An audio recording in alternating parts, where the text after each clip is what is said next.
Bossing, alam mo ba yung bagong release ngayon na sapatos ng LeBron James? LeBron 22 Black Label. Tara, pag-usapan natin, Bossing. LeBron James ay hindi lamang isang king sa basketball court, kundi pati na rin sa sneaker game. Ang LeBron 22 ay pinakabagong signature shoes niya.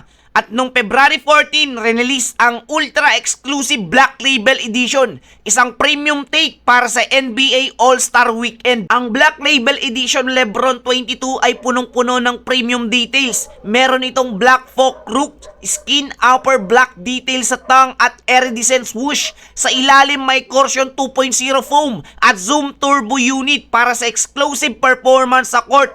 Isa ito sa pinaka-limited na LeBron release, 1,984 pairs lang worldwide. Ang hype sa Black Label Edition ay sobrang taas. Perfect sa mga collectors at bowlers na gusto ng elite performance with luxury aesthetic. Pwede sa court pero bagay din sa streetwear game. Isa ito sa most have na LeBron sneakers this year. Yan ang LeBron 22 Black Label, a sneaker that blend basketball performance and high-end fashion. Sulit ba? Comment below.